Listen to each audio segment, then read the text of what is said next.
What up, guys? Baja Jack Films here, and I finally watched Hokum. I had heard about this movie.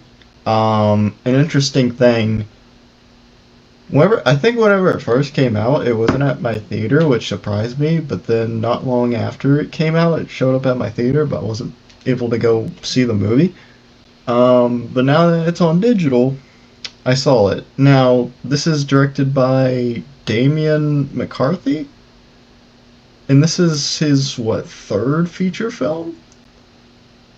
I haven't seen his other two movies. I still need to watch them, but after watching this, I definitely need to check out his first two movies. I think one of them was called Oddity, and I forgot the other one was called. But yeah, I guess it deals with Irish folklore. Um, and the main character is played by Adam Scott, and essentially he's a writer in the movie.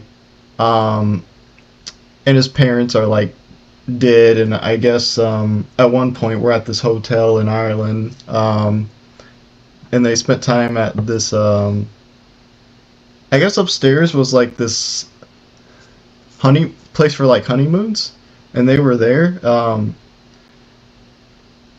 And I guess their son decided, played by Adam Scott's character, to bury their ashes there, since they were from there, had memories there. So he goes from America to Ireland, buries ashes. I probably won't get into spoilers. Well, maybe I could, but yeah, he's there. And something bad happens to him that doesn't kill him, and you find out later why he did the thing he did. Um, and this girl that was working there tried to help him out whenever he was in this bad situation. He woke up, and wanted to thank her, but she goes missing. And the last person she had talked to was this, I guess, hobo guy.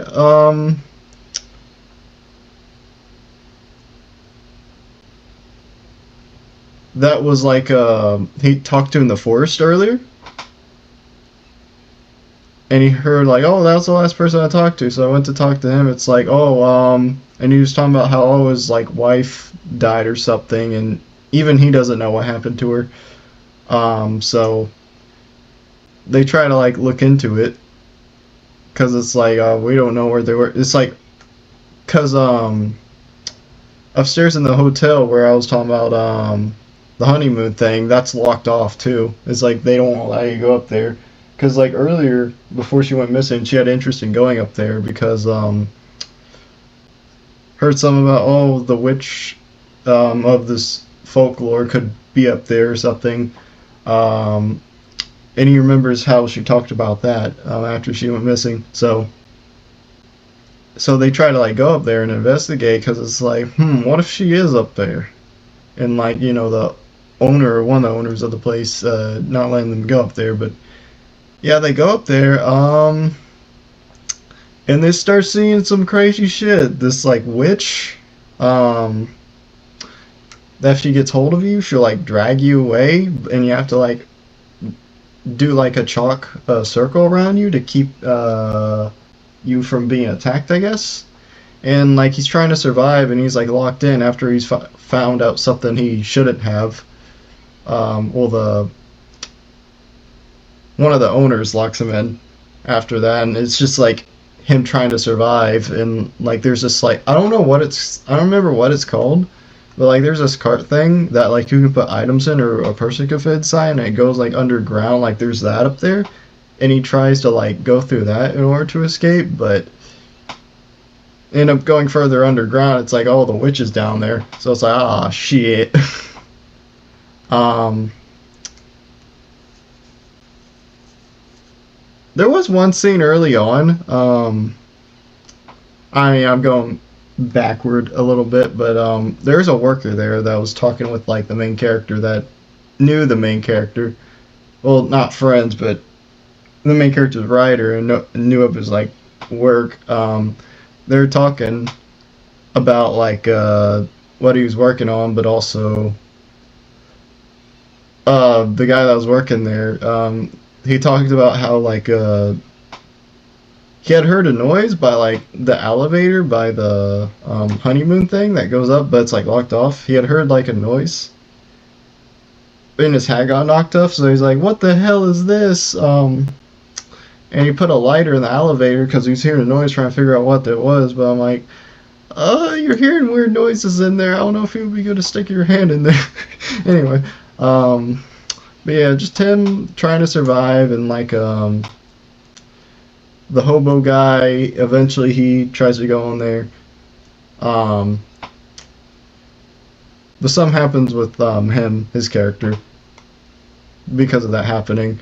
And like obviously, one of the owners of the place, I think it was the owner's son. It's like obviously he doesn't want people going up there, so he tries to stop the hobo guy. Um, oh yeah, there's also this other entity where it's like a bunny that like messes with the main character's mind because it shows up on a TV. And that thing was creepy. I thought that was the more interesting part of the movie compared to the witch. They didn't really. I thought I remember the trailer they marketed more of that bunny looking creature, and like that thing was barely in the movie. I thought, like I said, I thought that was the more interesting part compared to the witch stuff. But so I guess that's one thing. It's just I find like that bunny creature person thing more interesting than that what the main ending actually is, I guess. Now I don't know a ton about Irish folklore, which I guess this movie focuses on, but it's just like I found that thing more interesting, like I said. But yeah, all the acting is really good. Adam Scott's really good in it. The main character, I mean, I guess I'll say this. Spoilers, I guess. The main character does end up like making it out. And at the beginning of his story, well, he was a writer. Whenever he was writing, he made it really bleak. But after surviving, he tried to make a happier ending. I thought maybe would have been. He's also in a hospital bed after he gets out. I thought it would have maybe been cool if the main character was because he's a writer, right? So I was like thinking, oh, is he gonna also write about like his experience of what he went through? Because he's a writer, tell people his story, but it's like they don't really do that. I get why they did the thing with like the story he was working on at the beginning, especially coming back into play at the end. I get kind of what they were doing there, but that still would have been kind of cool as well. But yeah, this was I really enjoyed this movie. It was really good. And like it going into Irish folklore and stuff, like I don't really see movies that go into that, so watching this was pretty interesting. Oh yeah, another thing, I also love like the set design, just the way the hotel looks. It has this like particular look to it, especially whenever the main character goes in the places he shouldn't be going. It has this more, I guess, grungy look or nasty look to it that I really like the look of. Um, I remember the music also being pretty decent, but yeah, I'll definitely have to watch Dan McCarthy's other films now because I really enjoyed this. Sorry if I wasn't good at like describing it. Like I just went to a tiny bit of spoiler stuff, but not like going over the whole plot or anything, or almost the whole plot. But yeah, if you haven't seen this, definitely recommend it. So yeah, my next review. I did record something for the Backrooms movie, which I can't wait to put out. I talked to with a friend, recorded that, or he recorded that for me. So that'll either be the next video, or I may do something before that. We'll see. That's currently in the process of getting edited, but yeah, I'll see you all in the next one. Check this movie out if you haven't seen it again.